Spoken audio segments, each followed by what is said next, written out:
그 옆에 있는 분들과 또 함께 인사합시다. 사랑합니다. 축복합니다. 네, 사랑하고 또 축복합니다. 네, 오늘은 십계명 첫 번째 시간입니다. 나 외에는 다른 신들을 두지 말라. 나 외에는 다른 신들을 두지 말라라는 제목으로 하나님 말씀 증거하겠습니다. 책을 읽다가 그 책의 한 내용 중에 그 저자가 후한서라고 하는 책에 어떤 글귀를 인용한 내용이 있더라고요. 그러면서 이 첫 번째 계명과 아울러서 이 글들을 소개해 드리면 참 좋겠다 싶어서 한번 갖고 와 봤습니다. 한번 보실까요? 같이 한번 읽어볼게요. 시작. 그래도 몇 분 읽으실 줄 알았는데요. 네, 빈천지교, 불가망, 조강지처, 불가당. 저는 외워왔어요. 읽을 수 있어서 그런 게 아니라 우린 다 영어 세대잖아요. 네, 빈천지교 무슨 뜻이죠? 가난하고 빈천할 때, 가난하고 천할 때 나의 벗이 되어준 사람들, 나를 도와주고 내 곁을 떠나지 않았던 사람들을 불가망, 잊지 말아라, 이런 뜻이에요. 그렇죠? 조강지처, 불가당. 조강지처는 무슨 뜻이죠? 어려운 때, 힘들 때를 같이 보낸 쌀지겜이랑 쌀겨를 나와 같이 먹던 그 어려울 때 내 옆에 있어줬던 그 아내를 불가당, 나중에 어떤 일이 있어도 집 밖으로 내쫓지 말아라. 이게 조강지처 불가당, 이런 뜻입니다. 이게 합하면 어떤 뜻입니까? 어려울 때 나와 함께 있었던 그런 친구와 우리 스승님들과 그리고 아내를 잊지 말아라, 이런 뜻이에요. 그런데 이런 말이 왜 나왔을까요? 당연한 말 같고 우리가 다 아는 말 같은데 이런 말이 왜 나왔을까? 이런 사람들이 실제로 우리 가운데 있기 때문에 그렇죠. 빈천지교, 우리가 가까운데 우리가 어려웠을 때 나를 도와줬던 그 친구들을 나중에 잊어버리는 사람들이 우리 주위에 있고, 나와 함께 어려운 시기를 겪었던 아내를 나중에 쫓아내버리는 사람들이 우리 가운데 있을 수가 있고, 또 그렇게 있어 왔기 때문에 이런 유명한 글귀를 후한서라고 하는 책에서 교훈하고 있는 것입니다. 그러면 한번 묻죠. 왜 사람들이 자기가 빈천했을 때 그 친구들을 잊어버리고 어려웠을 때 나와 함께 그 어려운 시간을 보낸 아내를 내쫓을까요? 이거는 나에게 슬픈 역사예요. 사람은 슬픈 일이 있을 때, 언젠가 말씀을 드렸다시피 슬픈 일이 있었을 때는 이거를 빨리 잊어버리고 싶어 하죠. 그 장소도 가고 싶어 하지 않고 그 기억이 나한테 있다면 이것을 빨리 잊어버리고 싶어 하는 게 사람의 본능이에요. 그러니 빈천지교 불가망, 조강지처 불가당인데 이거를 사람들이 지키지 않는 것이 본능에 굉장히 부합한 것처럼 보입니다. 그러니까 어려운 시절 때 나를 도와줬던 친구들을 계속해서 잊어버리고, 나를 도와줬던, 교훈 줬던 스승님들에 대한 은혜를 망각하고, 내 어려운 시기에 함께 보냈던 아내, 그 아내가 지금은 쪼글쪼글하게 늙어버리니까 내 눈에 보기에 안 예뻐요. 다른 사람들 보니까 더 예쁜 사람들이 많아 보이는 거죠. 그래서 이 사람들이 아내에게 어떤 누명을 씌워서라도 집 밖으로 내쫓아버리고 싶은 마음이 사람 가운데 들더라라는 말이죠. 그래서 이 후한서라는 책에 이 글귀가 기록된 거 아닙니까? 이스라엘 말씀으로 이스라엘 백성들에 대한 내용으로 다시 한번 돌아와 보도록 하겠습니다. 이스라엘 백성들이 애굽에서 종살이를 할 때 고된 노역을 했습니다. 400년 동안 노예 생활을 했어요. 이스라엘 사람들이 얼마나 힘들었을까요? 손이 까칠까칠해지고 허리가 매우 아팠을 것입니다. 그런데 하나님께서 그들을 그냥 내버려 두셨어도 됐는데 아브라함에게 약속하신 것 때문에 하나님께서 개입하셔서 그들을 구원내셨습니다. 구출해 내셨지요. 빈천지교 하나님이세요. 이스라엘 사람들이 어려웠을 때 그들을 구원해내신 빈천지교 하나님, 조강지처 하나님 되신 그 하나님이셨죠. 이스라엘 사람들은 시간이 흘러도 이런 빈천지교 하나님, 조강지처 하나님을 잊으면 절대 안 됐습니다. 그러나 출애굽해서 시간이 흐르고 세대가 흘러가다 보니까 이 이스라엘 사람들이 하나님을 점차 잊어가게 될 거라는 말이죠. 그게 사람의 본능이니까요. 그래서 하나님께 말씀하시는 거죠. 내가 과거에 노예되었던 때를 잊으면은, 그 어려웠던 시기를 잊어버리면 어려웠던 시기에 나를 도와줬던 하나님도 같이 잊어버리기 때문에 어려웠던 시기를 꼭 기억하고 있어야 된다. 너희 애굽 땅 종되었던 시기를 꼭 기억해야 된다. 그래야 나를 안 잊어버릴 수가 있어. 그래서 하나님께서 계명을 주시는 거 아닙니까? 이 계명을 보면서 너희들 나만 기억해야 돼. 저 땅에 들어갈 텐데 저 땅에 있는 수많은 우상들에 물들면 안 되고 나만 기억해야 돼. 그래서 하나님께서 이렇게 우리에게 계명을 주시는 거죠. 계명을 주시기 전에 이 계명이 딱딱한 율법 계명으로 명령하는 그 어투로 나에게 전락하지 않도록 하나님께서 모세에게 계명을 주시기 전에 말씀하셨죠. 얘들아, 너희가 이거는 계명을 받기 전에 이거는 꼭 기억했으면 좋겠어라고 세 가지 말씀하신 것이 있다고 지난 시간에 우리가 같이 말씀을 나누었습니다. 첫 번째 뭐였죠? 첫 번째, 너네가 본 것 있잖니? 너희가 본 게 있어. 너희가 본 것을 잊으면 안 된다. 이스라엘 사람들이 무엇을 봤냐면 이스라엘 사람들이 애굽에서 종노릇하고 있을 때 하나님께서 그들을 어떻게 인도해 내셨는지, 그리고 그 인도해 내시는 그 과정 가운데서 하나님께서 독수리 날개로 보호하심 같이 그들을 어떻게 보호하셨는지 너희들 본 것 있지 않니? 이거 잊으면 안 돼. 본 거 잊으면 안 된다. 두 번째로는 천하가 다 내 거야. 이 애굽 땅, 너희가 고생했던 애굽 땅도 내 땅이고, 너희가 출애굽하며 나왔을 때 아말렉 사람들과 싸웠던 그 르비딘 광야도 내 땅이고, 앞으로 너희가 가나안 땅에 들어갈 건데 그 땅을 주는 사람도 나야. 내가 주인이다. 이게 두 번째죠. 이거를 기억해야 된다는 거예요. 세 번째로는 온 천하가 내 것이기 때문에 너희가 내 계명을 잘 들으면 너희가 제사장 나라가 될 것이고 내 소유가 될 거야. 내게 있는 것들, 내가 온 천하의 주인이라고 했잖니, 이거 너희한테 줄 거야. 내 계명을 잘 지키면 이게 다 너희 것이 될 것이다. 제사장 나라가 될 것이다. 이거 세 가지 잊으면 절대 안 돼. 이거 잊으면은 사람 아니야. 이 말씀에 따라서 하나님께서 자연스럽게 하나님만 섬기도록 계명을 주시는 거 아닙니까? 이스라엘 사람들이 지금 아직 가나안 땅에 들어가기 전이어서 광야에만 머물고 있어서 아직 가나안 땅에 대해서 잘 모릅니다. 애굽 땅에서 급하게 도망 나와서 새로운 환경에 적응하느냐고 이스라엘 사람들이 잘 모르는 게 있는데, 이들이 들어가야 할 가나안 땅에는 온갖 종류의 잡신이 가득한 땅이었습니다. 그곳에 많은 신들을 섬기고 있었는데 그 신들을 섬김에 있어서 몇 가지 공통적인 것들을 제가 소개를 해드리려고 합니다. 첫 번째로 이 가나안 사람들이 자기들의 신을 섬기는 데 있어서 인신공의를 했어요. 인신공양을 드렸다는 거예요. 자기가 잘 되려고, 자기가 농사가 잘 되려고 몰록이라고 하는 신에게 자기의 자녀를 번제로 태워드렸어요.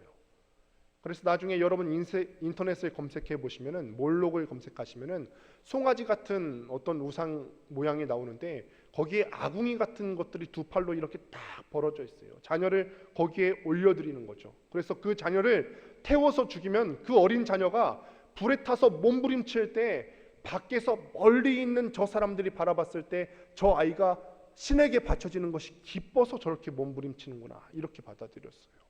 얼마나 악해요. 자기 이웃을, 또 자기가 잘되기 위해서 자기 이웃을 번제로 올려드렸대요. 인신공양을 드렸습니다. 두 번째로는 신전 창기가 있었어요.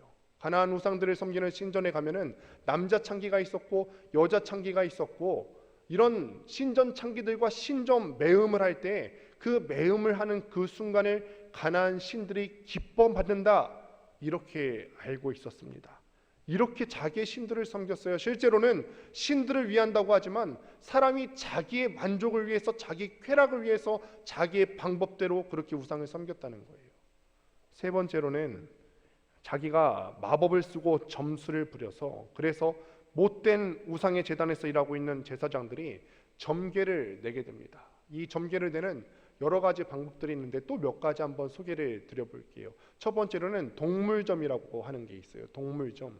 이거 점이 어떤 점이냐면 말 그대로 우리가 평상시에 못 보던 동물들이 나왔어요. 그러면 이 못 보던 동물들이 출현했을 때, 야, 이 동물이 출현한 거는 뭔가 흉한 징조야. 너희가 뭐 잘못한 거 혹시 있지 않니? 이렇게 점을 봤어요. 또한 창자점이 있습니다. 동물의 제사를 드리고 번제를 올려드리고 창자가 남지 않습니까? 그런데 창자의 모양이 조금 이상하고 색깔이 조금 이상해요. 혹시나 너희 가운데 제사 드리는 사람 가운데 누구 잘못한 거 있는 거 아니야? 신이 노하셨다. 이게 창자점이 있고, 또 세 번째로는 새점이 있습니다. 새가, 우리도 좀 비슷한 거 있지 않습니까? 까치 우는 소리라든지 이런 거 있지 않아요? 새가 어쨌든 좀 감기가 들었는지 목이 좀 쉬었는데 약간 이상하게 울면은, 야, 새가 평상시랑 우는 게 같지 않네? 너희들 혹시 뭐 잘못한 거 있는 거 아니야? 너희들 그거 잘못한 거 다시 돌아봐야 된다. 이렇게 새의 점을 보았다는 것입니다. 여길 보면은 신학도 없고 원칙도 없고 그냥 제사장이 자기 마음대로 쥐락펴락하면서 마법과 점괘를 부리는 거죠. 이렇게 가나안 땅이 이런 기상천외한 것들로 가득 차 있는데 이 땅으로 지금 하나님의 백성들이 들어가야 돼요. 그래서 하나님께서 미리 경고하시는 거죠. 조심시키는 거예요. 너희들 조심해야 된다. 너희 정말로 나를 잊으면 안 돼.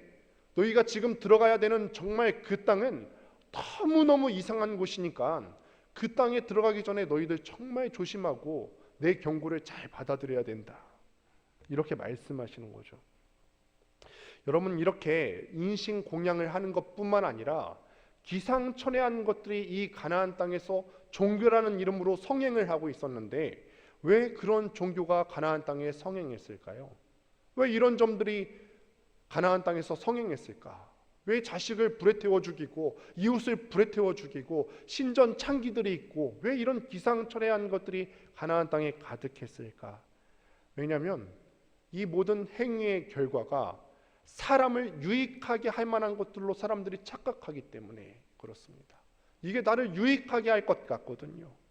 남을 죽여서라도 내 농사 잘 되게 해준다잖아요.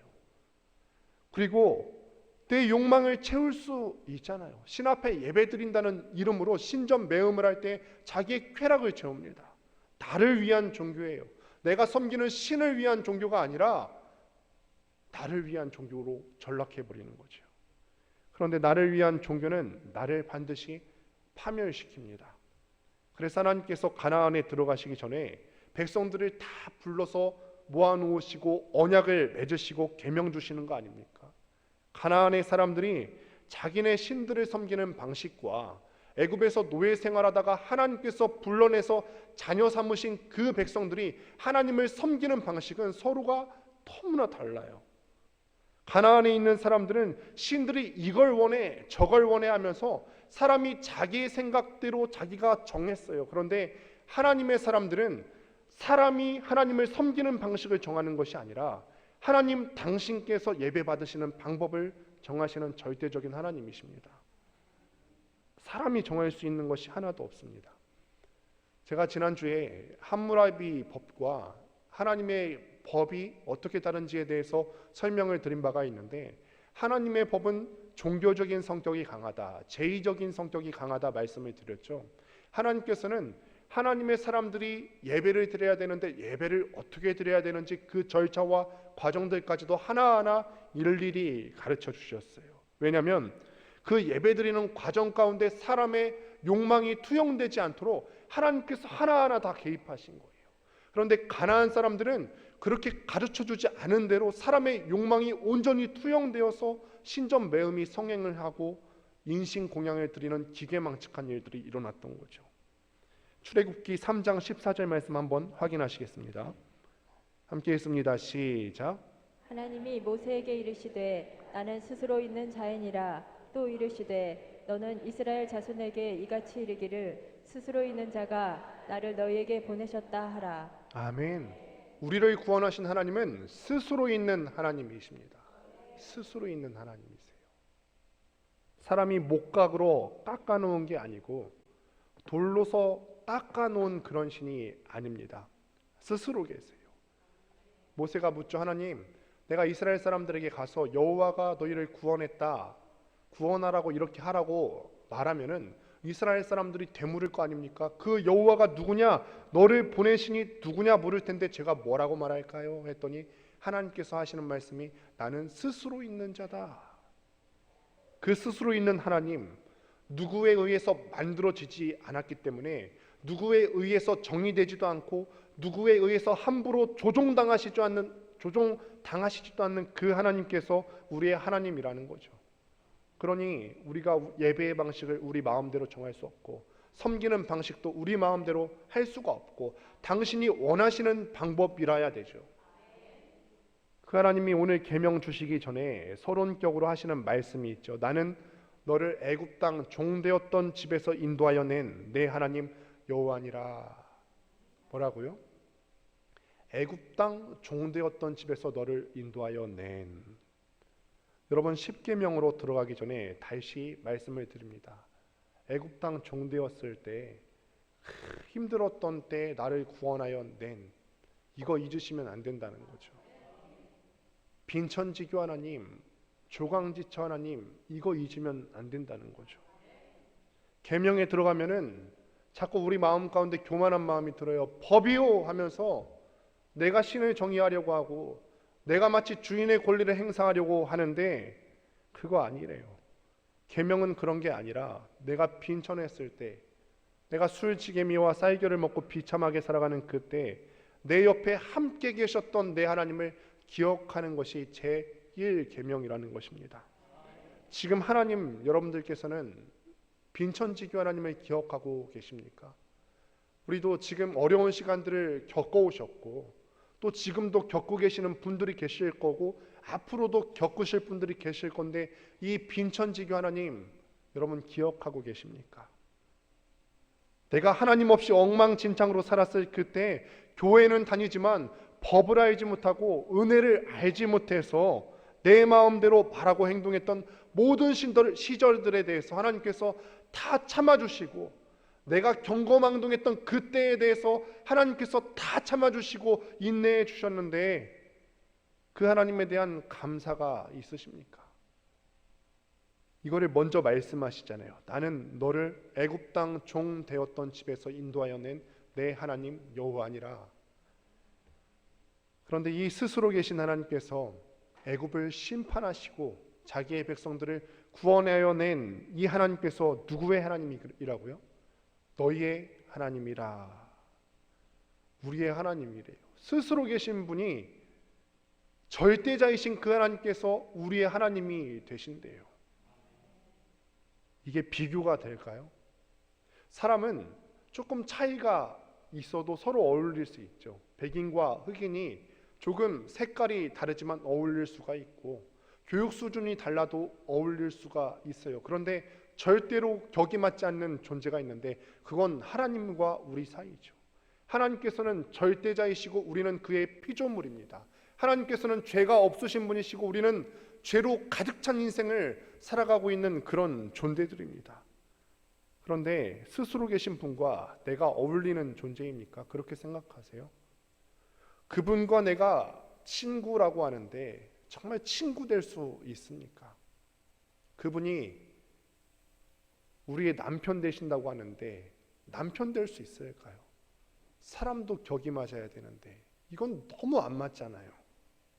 지난주에도 말씀을 드렸어요. 그래서 교회는 민망한 사람들의 모임이 되어야 된다. 내가 하나님 앞에 격이 안 맞아서 민망해서 나아갈 수가 없어요. 그런데 여기 나와서 예배 드릴 수 있게 하신 그 하나님 은혜가 얼마나 놀라워요. 여 앞에 서 있는 저는 민망해서 설교를 할 수가 없는 사람이고 여기 앉아 계신 여러분들은 민망해서 그런 삶의 모습으로 어떻게 하나님 앞에 예배를 드리러 나오실 수가 있겠습니까? 양심이 있다면요. 그래서 교회는 민망한 사람들의 모임이 되어야 하는 거죠. 이게 계명 받기 전에 반드시 전제가 돼야 하죠. 이렇게 우리가 하나님에 대한 은혜와 감사를 갖고 하나님에 대해서 고백하고 신앙 고백이 생기게 됩니다. 하나님의 이름을 계속해서 부르다 보니까 내 마음 가운데 또 사람들 입 가운데 신앙 고백이 계속해서 생겨나는 거죠. 여호와 이레, 하나님께서는 준비하시는 하나님이시다. 여호와 라파, 하나님을 겪어보니까 하나님께서는 치료하시는 하나님이시더라. 여호와 삼마, 하나님께서는 거기 계시고 우리의 예배를 받아주시는 분이시다. 여호와 니시, 하나님께서는 우리의 깃발 되어주시고 삶의 목표가 되어주시고 끝끝내 우리를 승리로 이끌어 가시는 하나님이시다. 이렇게 하나님으로 인정하고 감사하고 간증이 넘치는 신앙 고백이 넘치는 우리 모든 권능교회 성도들 되었으면 좋겠습니다. 우리 믿음의 선배가 이렇게 고백했다면 여호와 이레, 여호와 라파, 여호와 니시, 여호와 삼마, 이렇게 하나님의 별명을 지어서 신앙을 고백했다면 우리는 하나님을 뭐라고 고백하면 좋을까요? 각자의 삶에 한번 떠올려 보세요. 나는 내가 만난 하나님은 이런 분이야. 구역 예배 하실 때 교환을 나누시면서 이런 고백들이 넘쳤으면 좋겠어요. 한 주간 살아보니까 나는 이런 하나님을 만났어 라고 하나님에 대해서 자랑하고 이런 내 삶을 자랑하는 구역 예배 시간이 되었으면 좋겠습니다. 다른 말들을 하는 것이 아니라 불평이나 불만이나 내 욕망으로 얘기할 것이 아니라 이런 하나님을 자랑하는 교회가 되었으면 좋겠어요. 그런 우리의 삶이 되기를 축복합니다. 이스라엘의 하나님이 성경 역사 가운데 나타나셨던 이스라엘의 하나님이 곧 나의 하나님이 될 수 있게 되기를 축복합니다. 그러면 우리는 마음 가운데 이런 질문이 또 들죠. 그러면 그 스스로 계신 하나님, 그 대단하시고 절대적이신 그 하나님께서 왜 나를 구원하신 거죠? 이 질문 해보셨어요? 왜 나를 구원하셨을까? 형언할 수 없고 온 천지를 창조하신 그 위대하시고 높으신 하나님께서 왜 나 같은 녀석을 주목하시는 거죠? 내가 너를 구원했다고, 나는 너희 하나님이 되기 원해, 왜 이러시는 걸까? 우리 출애굽기 3장 12절 말씀을 같이 한번 보도록 하겠습니다. 함께 읽습니다. 시작. 하나님이 이르시되 내가 반드시 너와 함께 있으리라. 내가 그 백성을 애굽에서 인도하여 낸 후에 너희가 이 산에서 하나님을 섬기리니 이것이 내가 너를 보낸 증거니라. 아멘. 모세가 두려워하고 있으니까 두려워하지 마, 내가 너와 함께 있겠다 말씀해 주시고, 너희가 이 산, 지금 하나님의 떨기나무 아래에서 부들부들 떨고 있는 모세가 머무르고 있는 이 호렙산에서 하나님을 섬기리니, 하나님이 우리를 구원하신 이유는 아무 조건 없이 우리를 불러주셔서 인격적이신 하나님, 전능하신 하나님, 스스로 계신 그 하나님을 섬기는 백성이 되게 해주시려고 우리를 아무 조건 없이 부르셨다는 거예요. 이번엔 신명기 말씀 보시겠습니다. 신명기 26장 19절입니다. 그런즉 여호와께서 너를 그 지으신 모든 민족 위에 뛰어나게 하사. 사실 하나님께서 우리를 뛰어나게 하실 때가 우리에게는 가장 위험한 때죠. 왜냐하면 그 자리에 올라가게 되면 우리의 빈천한 때를 잊어버리기가 쉽고 조강지처를 잊어버리기 쉬운 때이기 때문에 성공하게 하셨을 때, 높여주셨을 때 가장 위험한 때죠. 목사가 되고 직분을 받으면 빈천한 때를, 조강을 먹을 때를 자꾸 잊어버리기 쉽습니다. 아내를 사랑하시는 분들, 남편을 사랑하시는 분들은 옆에 있는 사람에게 이렇게 얘기하죠. 어떻게 당신 같은 사람이 나 같은 사람을 만나서 이렇게 살아주느냐고. 한번 그런 그윽한 눈으로 한번 바라보실까요? 옆에 짝꿍이 앉아 계시다면 말이죠. 자존심을 버리셔야 돼요. 어떻게 당신 같은 사람이 다 같은 사람을 만나서, 저도 눈이 마주쳤는데 네. 이렇게 살아주느냐고. 감격합니다. 그런데 이게 하나님 앞에 서본 사람은 우리가 알죠. 하나님, 어떻게 내가 하나님의 백성이 되었습니까? 이 죄인이 어떻게 하나님의 자녀가 되었습니까? 어떻게 나 같은 사람을 위해서 하나님께서 나의 친구가 되어주신다고 할 수가 있고, 하나님께서 나의 남편이 되어주신다고 말할 수 있죠. 설교할 수도 없고 찬송할 수도 없어서 그냥 죄스럽고 민망해서 교회에서 말할 수가 없어요. 뭔가 말하고 싶고 그런다고 할지라도 양심이 있으면 말할 수가 없는 거예요. 우리에게 그런 은혜가 있기를 바랍니다. 하나님께서 우리 죄인의 죄를 가리시지 않았더라면 여기 설 수가 없잖아요. 우리가 여기 잊을 수가 없어요. 그런데 신명기 방금 읽으신 말씀 보니까 아무 조건 없이 우리를 찬송과 명예와 영광으로 삼으셨대요. 이 죄인을 하나님과 비교할 수 없고 격이 너무 차이 나서 섞일 수조차 없는 이 존재 차이를 극복하시고 이 죄인을 하나님의 찬송이요, 하나님의 명예요, 하나님의 영광으로 삼으셨대요. 그러니 그저 우리가 하나님을 생각할 때는 만극해서 감사와 찬양과 간증을 올려드릴 수밖에 없는 거죠. 이 백성이 가나안으로 들어가면은 이제 심각한 문제를 마주하게 될 것입니다. 아까 제가 가나안 땅에는 수많은 잡신들이 있다고 했어요. 가나안 땅의 주신은 바알 신이에요. 근데 이 바알은 비를 관장하는 신입니다. 그런데 이 바알의 아내 되는 여신이 있는데 아세라라고 하는 여신이 있었고, 이 바알과 아세라가 성적인 교합을 해서 70여 종류의 잡신들이 생겨나게 되었습니다. 가나안의 신의 종류가 무려 70종류예요. 그런데 신들을 섬기는 방법이 뭐라고 했죠? 인신제사를 드리고 신전창기와 연합하는 거, 이게 얼마나 매력적일 수 있겠어요. 이 사람들한테 남자는 여자 창기와 매음하고 여자들은 남자 창기와 매음을 하는데, 심지어 여자들은 시집가기 전에 자녀들을 많이 낳게 해달라고 가나안 우상 신전에 올라가서 남자 창기와 성적 관계를 맺습니다. 그래야 바알이 우리 가문에 자식 많이 준다고 알았어요. 그러니까 남자도 여자도 신전에 가서 마음껏 쾌락을 즐기고 나옵니다. 자, 이제는 이스라엘 사람들이 노예로 살다가 가나안에 들어갔어요. 마음껏 즐겨요. 유혹이 될까요? 안 될까요? 유혹이 되겠죠. 자기 쾌락 다 즐기는데, 이 쾌락 즐기면서 신을 섬기는데 그 신을 섬기면 농사까지 잘 된다고 하니까 왜 유혹이 안 되겠어요? 그런데 이 유혹이 빠지게 되면은 가정이 깨지게 되고 건강이 무너지게 되고 인간성이 다 무너지게 되는 거예요. 가나안 사람들이 가나안의 신을 섬기는 방식으로 이스라엘 사람들이 들어가서 그 방식으로 하나님을 섬기게 되면은 가정 깨지게 되겠죠.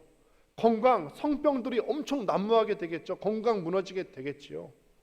그리고 인간성이 다 무너지게 되죠. 자녀들도 제사로 바친다는데, 이웃들을 제사로 인신공양을 드린다는데 옆에 있는 사람 믿을 수 있겠어요? 인간성이 다 무너집니다. 이거를 하나님께서 어떻게 두고 봐요? 당신의 사랑하는 자녀들이 이렇게 아파지고 무너져가는 걸 어떻게 두고 봐요? 그러니 너는 나 외에 다른 신들을 두면 안 돼. 그럼 너희 가족 망하는 거야. 너희 부부 다 깨지는 거야. 그러니 여러분 잘 알아두시길 바랍니다. 십계명은 깡마른 법이 아니에요. 이런 상황이나 배경 전혀 상관없이 하나님께서 무조건 내 말만 들어야 되네, 이렇게 명령적으로 무섭게 말씀하시는 게 아니에요. 너 왜 십계명 어겼어? 이거 아니에요. 하나님께서 우리에게 따뜻하게 사랑으로 말씀해 주시는 겁니다.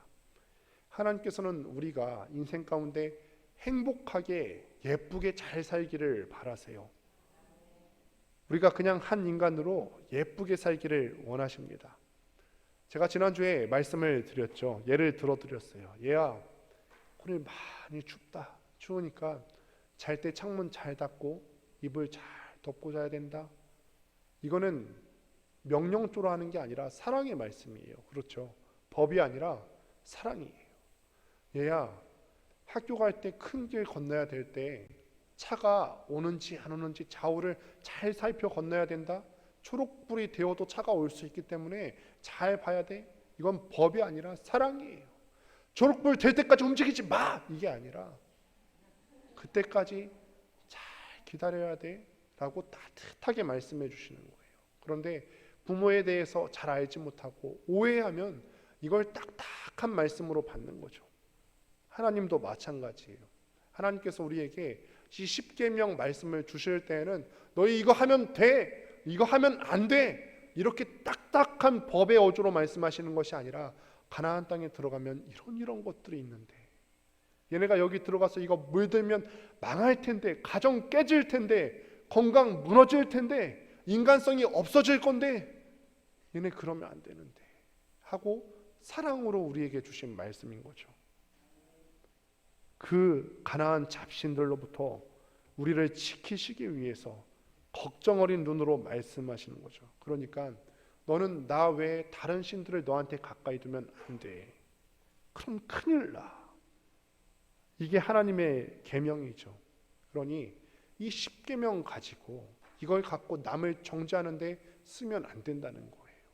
하나님은 사랑의 말씀으로 이것을 주셨는데 우리가 이걸 남들 정죄하는 데 쓰면 되겠어요? 하나님이 우리 지켜주시겠다고 따뜻하게 아버지 음성으로 우리에게 말씀하시는 거죠. 그러면 이 계명을 받을 때 우리가 어떤 마음으로 받을까요? 출애굽기 3장 5절 말씀 같이 한번 보도록 하겠습니다. 시작. 하나님이 이르시되 이리로 가까이 오지 말라. 내가 선 곳은 거룩한 땅이니 내 발에서 신을 벗으라. 하나님의 백성이 하나님을 섬기는 법은 하나님께 함부로 가까이 하지 않는 것입니다. 하나님을 함부로 내가 갖고 있는 알량한 지식 따위로 하나님을 아는 척하지 않는 거예요. 하나님은 이런 분이야. 그렇기 때문에 너 그렇게 하면 안 돼. 내가 알고 있는 하나님 이런 분이야. 너 그렇게 하면 안 돼. 하나님의 법은 이래. 교회는 이런 거야. 그런 거 안 하는 거예요. 기억하십시오. 하나님의 백성이 하나님을 섬기는 법은 함부로 가까이 오지 말아라. 함부로 나에 대해서 안다고 잘난 척하지 마라. 가까이 갈 수 없죠. 이 망극한 죄인이 내가 나를 알면, 내가 내 죄를 알면 어떻게 함부로 하나님 앞에 가까이 갈 수가 있겠어요? 그러니 너희 신을 벗어라 말씀하시죠. 여러분, 한 여름날에 해수욕장에서 신발을 벗고 모래를 밟아보신 적이 있으세요? 그때 어떠셨어요? 뜨겁죠. 아마 그때 그 온도는 한 30도 전후밖에 안 됐을 거예요. 그런데 광야의 한낮의 온도는 50도에 육박합니다. 그런데 그 50도에 육박하는 그곳에서 모세더러 너의 신을 벗어라. 이건 정말 죽을 수도 있습니다. 하나님께서 그 타지 않는 떨기나무로 가까이 있는 모세를 향해서 가까이 오지 마. 너 신 벗어. 나에 가까이 하면은 넌 죽어. 죽기를 각오해야 나에게 올 수 있는 거다. 라고 말씀하시는 거예요. 가나안 종교, 바알의 종교와는 많이 다르죠. 바알의 종교는 신전을 갈 때 제멋대로 가요. 내가 가고 싶을 때 가고 내 멋대로 섬기고 신전 창기들과 내가 원하면 내 마음대로 매음하고 내 마음대로 하고 제사장도 자기 마음대로 하고 마음대로 옷 벗고 신전 창기들과 놀아납니다. 그러나 하나님의 백성이 하나님을 섬기는 법은 하나님의 방식대로 내 신을 벗고 죽기를 각오해야 하나님을 섬길 수가 있는 거죠. 그래서 지혜와 지식의 근본은 여호와를 경외함입니다. 일 계명을 이루는 사람들에게 나타나는 아주 중요한 특징이 있는데, 일 계명을 이루는 사람들은 반드시 하나님을 경외하게 되어 있어요. 하나님을 두려워해요. 그냥 단순하게 무서워하는 것을 떠나서 나와 전혀 다른 차원이 다른 존재 앞에서 내가 두려운 마음이 들어요. 그래서 말과 행실에 있어서 부들부들 떠는 거예요. 하나님께서는 지금 이 공간을 가득 채우고 있지, 아무도 보지 않는 것 같은 이 순간에도 하나님께서는 나와 함께 하고 계시지. 이 하나님 앞에서 내가 어떻게 함부로 말할 수 있을 것인가? 내가 어떻게 함부로 행동할 수 있지? 부들부들 떠는 거죠. 말 한마디 한마디가 조심스럽고 내 행동 하나하나가 얼마나 조심스러운지 경외함의 이 일계명의 근본이 있는 거죠. 여러분, 하나님 경외하십니까? 하나님 두려워하시면서 말 한마디 한마디 그렇게 하세요? 하나님 무서워하심으로 그렇게 행동하십니까? 그래서 내 이 입술을 함부로 말하지 않으려고 조심하고 계십니까? 교회, 여러분, 주님께 교회는 어떤 의미죠? 교회, 자기 피로 사신 교회라고 그랬어요. 피로 사신 교회. 여러분께 묻겠습니다. 여러분 지금 갖고 계신 것 중에 여러분 피로 사신 것 있으세요? 혹시 여러분 갖고 계신 집을 피로 사셨습니까? 자동차는 피로 사셨어요? 아니죠. 그러니 내 피로 산 게 아니기 때문에, 내 생명값으로 산 게 아니기 때문에 이거는 필요하면 얼마든지 버릴 수 있어요. 집도 필요하면 버릴 수 있고 차도 포기가 되어줄 수 있습니다. 그러나 자녀는 어떻던가요? 내 피로 낳았는데요. 내 피로 낳았기 때문에 자녀는 버릴 수가 없는 거죠. 자녀가 나에게 대해서 효도를 하지 않아도 자녀는 그래서 버릴 수가 없는 거죠. 내 자식 아프게 하는 것 여러분 어떻게 하고 싶으세요? 내 자식이 학교에서 맞고 왔다. 여러분 마음에 어떤 마음 드시죠? 천불이 나죠. 천불이 나요. 천불이 나요. 용서가 안 되는 거예요. 내 자식 아프게 하는 건 용서가 안 되죠. 그러면 다시 묻습니다. 하나님께서 교회를 보실 때 교회를 자기 피로 사셨대요. 하나님 보시기에 하나님 자식 교회를 아프게 하는 것은 도저히 용납 불가능이에요. 용납 불가능. 그래서 지금까지 사역하면서 교회를 많이 떠나가셨던 그런 사람들을 많이 보았어요. 저는 목사로서, 사역자로서 성도가 울타리 안에 있을 때는 모든 것을 다 줄 각오로 사역하고 사랑하고 섬깁니다. 그러나 교회의 영광을 가리며 떠나간 분들은 죄송하지만 차갑게 냉혹하게 대해야 했어요. 사람들이 그럼 오해할 수도 있겠죠. 저 젊은 목사가 이리저리 끌려다니기 싫어서 저런가 보다. 그거 아니에요. 그거 아니라 하나님께서도 그 사람 교회의 영광을 가리는 것은 용납하지 않기 때문에, 대장께서도 그러기 때문에 저는 대장의 뜻에 따르는 거예요. 여러분 그러니 꼭 기억하셔야 돼요. 교회의 영광을 가리는 행위는 용납 불가능입니다. 용서하지 않으세요. 그러니 우리가 교회 안에서는 항상 조심하셔야 되고 행동도 조심하셔야 되는 거죠. 하나님 외에 다른 신을 두지 않는다는 뜻은 하나님의 백성의 공동체를 아프게 하지 않는다는 뜻이에요. 하나님을 섬긴다고 말하면서 내가 하나님 외에 다른 신은 두지 않겠습니다. 하나님이 최고예요. 나는 하나님을 최고로 섬기며 살겠습니다. 그런데 정작 하나님이 최고로 사랑하는 교회를 사랑하지 않는다. 이건 위선이에요. 위선이죠. 있을 수 없는 일이고 아버지 마음 모르는 거예요. 빈천지교 조강지처를 버리는 거죠. 그래서 사도 바울이 자기 피로 사신 교회 감독자들, 이 장로님들을 다 모아놓고 뭐라고 부탁하냐면, 너희는 양떼를 위해서 너희 자신을 삼가라. 하나님을 섬긴다는 것은 나와서 예배드리는 것만 말하는 것이 아니라 나와서 다른 어떤 우상 목석으로 만들어 놓은 이런 것들을 섬기는 것이 아니라, 다음 주에 또 자세히 말씀드리겠습니다마는 하나님을 사랑하는 만큼 두려워서 물러나는 것이고, 양떼들을 대할 때 나 자신을 계속해서 살핀다는 것입니다. 내 말이 지금 교회를 아프게 하면 안 될 건데, 내 행동이 내 구역 식구들 아프게 하면 안 될 건데 자꾸 살피고 조심하는 거죠. 그런데 이 경외하는 마음을 잃어버리면은 반드시 일어나게 되는 일들이 있죠. 그 결과는 아주 무서운 겁니다. 하나님이 태양신, 애굽에서는 태양신을 섬겼는데 이 태양신의 노예였던 이스라엘 사람들을 구원해 냈어요. 그런데 이스라엘 사람들이 하나님을 잊어버리니까 나중에는 메소포타미아, 바벨론 지역이죠. 그 땅에서는 달의 신을 섬겼는데 달의 신의 노예로 전락되게 되죠. 하나님을 경외하는 것을 잊어버리니까 태양신의 노예에서 달의 신의 노예로 전락해버리고 말아요. 교회는 그 사이에 서 있어요. 그래서 우리가 늘 주의해야 하죠.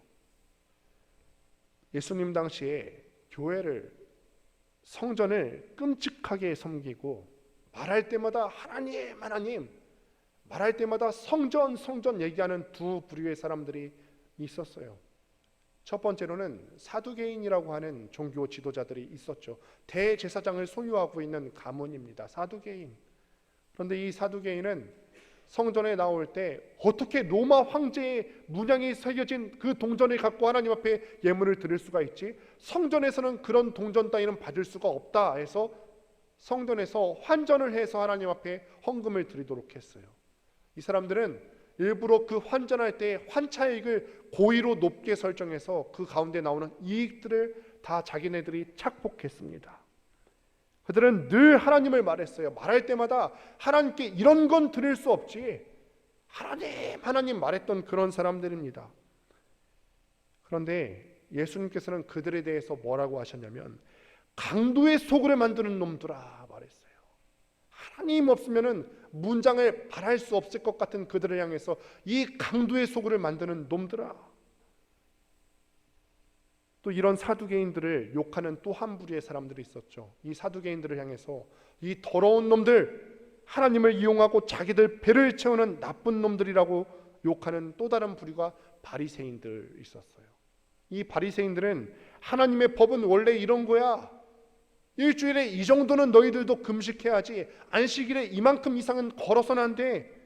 하나님의 법은 이렇게 지키는 거야. 끊임없이 법을 이야기했던 바리새파를 향해서 예수님께서는 이 독사의 새끼들아라고 또 혼내셨어요. 하나님 성전 끊임없이 말했는데 하나님께서는 정작 그들을 버리셨다는 거죠. 여러분, 그렇기 때문에 꼭 기억하십시오. 제1계명을 들어야 할 사람은 교회 밖에 있는 사람들이 아니라 아예 예수 그리스도에 대해서 전혀 모르고 사는 사람들이 아니라 하나님과 성전을 입에 달고 사는 사람들이에요. 가까이 오지 말랬는데 자꾸 가까이 가는 사람들, 신을 벗으라 했는데 신을 안 벗고 자기 마음대로 자기가 정한 대로 하나님을 섬기려고 하는 사람들, 그들에게 주시는 계명이 1계명이죠. 그런데 사람이 이거를 잘 못합니다. 그래서 하나님께서는 원래는 우리가 버리고 우리가 하나님께 맞춰야 되는데 정작 하나님께서 당신의 것을 더 버리시고 우리에게 맞춰주시기 위해서 또 하나를 버리셨어요. 그 아들을 저주의 십자가에 버리셨어요. 우리가 1계명을 대할 때 십자가 지신 예수님을 생각하지 않을 수가 없습니다. 이 더러운 인생, 빈천지교, 조강지처 하나님을 버린 이 인생을 위해서 하나님은 그의 독생자를 십자가 그 저주의 자리에 버리셨죠. 말씀을 맺습니다. 나 외에 다른 신을 두지 마 하신 하나님께서는 우리를 지금 십자가 앞에 초청하고 계십니다. 나 대신 십자가에 버림당하신 나의 주님 앞에 펄벌 떨고 그분 앞에서 내가 얼마나 민망한지, 죄인인지 민망함을 알고 그 십자가만 사랑하고 은혜를 누리는 내가 되도록 하기 위해서 자기 독생자를 버리신 그 하나님을 더 사랑하는 우리가 되었으면 좋겠어요. 특별히 우리가 지금 사순절 기간이에요. 물론 우리가 개혁주의 교회에서는 로마 교회가 이 사순절 기간을 아주 우상화해서 섬겼기 때문에 우리 개혁교회에서는 사순절을 공식적으로 지키지는 않습니다만 우리가 그 의미를 되새겨 보았으면 좋겠어요. 그래, 예수님께서 죽음을 앞두고 어떤 마음이셨을까? 조강지처 빈천지교 하나님을 버린 이 우리를 위해서 예수님께서 몸소 이 땅에 몸 입고 오셨는데 죽음을 앞두고 이 기간 가운데 우리 주님께서 어떤 마음이셨을까? 이 시간에 우리가 다시 한번 주님을 떠올리며 살아가는 여러분들 될 수 있게 되기를 주님의 이름으로 축원드립니다.